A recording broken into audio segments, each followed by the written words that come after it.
I get all of You them. got all of them. I get all of them. You've been working this moment for a long time, man. It seems like you're relaxed. Give us the feeling. How is it right man, now? I'm enjoying you guys. You know, it was a little transition coming from the smaller promotions up here. I'm enjoying you guys now. You're enjoying me back. We're having fun, and it's only gonna. It only turns over to a good performance. When you're having a good time, you know, it turns over to good performance. Eddie, you made a comment in the lead up to this fight about 150 sparring sessions or something like that. Can you explain? 150 plus. So what exactly are you defining as a sparring session? And Live sparring, full out, different partners every time. We don't take minute rest, we take 30-second rest, and that's how we prepare. That's what goes into our training, and that's how we get ready for this dance going on. Why do you feel you had different results than others who have cited overtraining? Is there something specific about your camp and coaches that you feel it's a benefit? The more sparring, the better. Yeah, hey, anybody knows if you're passionate about something, you love something, the more you do it, the better you get. People who talk about overtraining or overdoing something are people who ain't passionate about what they do. When you go to bed late and you wake up early, that's someone who loves what they do. And you need to be like that about fighting in order to be at the top. If you're talking about overtraining, you need to get out the game.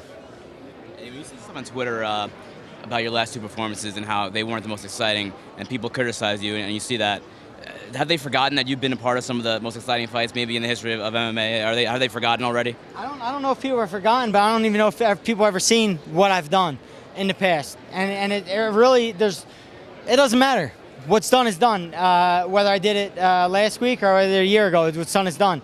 What's important is the time is now, and it's important to keep changing. When people think I'm a brawler, I come in intelligent. People think I'm fighting intelligent and safe, I come in brawling. I keep people thinking, keep people guessing. That's what the game's about. Frankie Edgar's obviously fighting at 200 around the same time as you. How good was it for you to have that ability to train with him and both of you sort of having a fight around the same time? Unbelievable. I think we were like kids again, man. It was like I was my first MMA fight, training for my first MMA fight.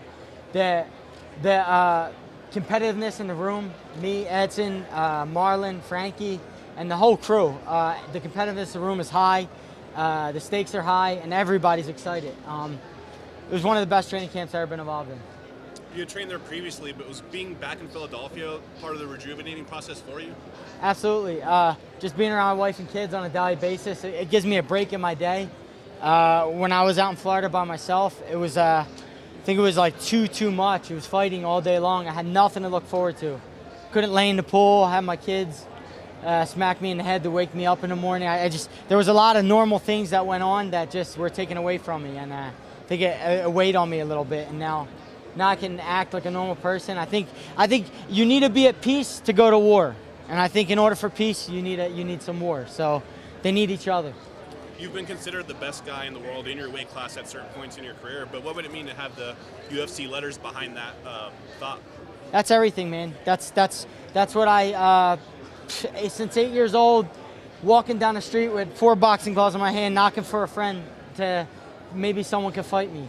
That's what this has grown to. Really young kid, just wanting to fight, wanting to be competitive, and now we're here, 32 years old. I always said this is a marathon, not a sprint, and I'm willing to wait my turn, and now's my turn, and we're going to take that belt home. What about the mindset of Mark Henry and the coaching that you get is going to allow you to implement a strategy to take home the gold? Mark's incredible. He don't want no credit. That's a great thing about him. He stays humble. He's just like the fighters he trains. Humble, works hard, keeps his head down, and he's the brains behind the whole operation. When I get this belt on Thursday, most of it will be because of Mark Henry and because of his brains and intelligence behind this vessel going out there and just doing what he says. Eddie, Will Brooks mentioned you recently in a few interviews. Is he a guy that's on your list? Is he a guy that you think you'll run into down the road? No, I don't care about Will Brooks. Next question. Tell us a little bit about RDA. How do you see him, obviously, as the champion? Do you see him as a guy who's dangerous and dominant in that cage? A lot of people are saying he might be one of the best guys, in the UFC with the skill set that he has and the experience that he has. I agree. RDA is a dangerous opponent, great competitor. He's done amazing things. You can't deny what he's done. He's done it against top competition. I look up to him. I think he's a great opponent. But I'm the best lightweight in this division, and I'm here, and this is my time.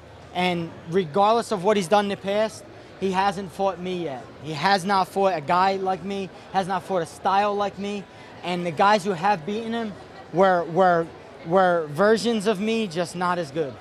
You've said that RDA has a style that could bring out the best in your style.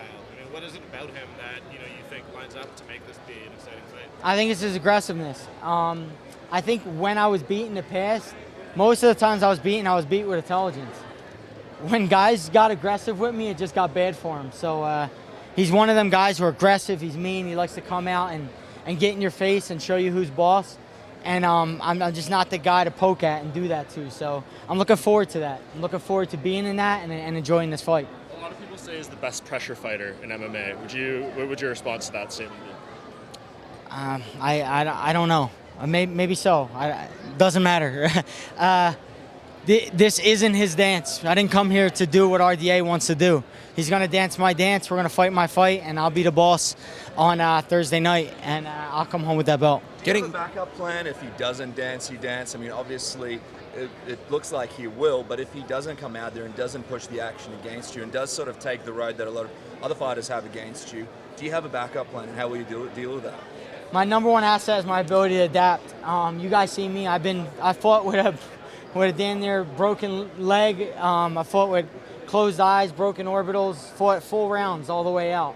I've gotten knocked out 10 seconds into a fight and fought 5-minute rounds.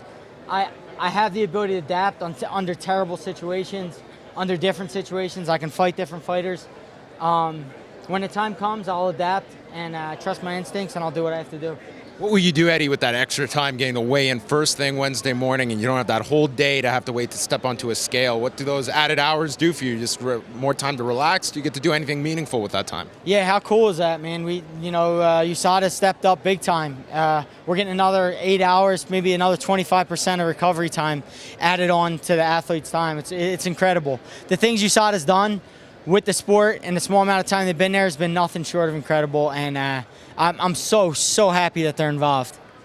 I pride myself on being drug-free. I've always been that way.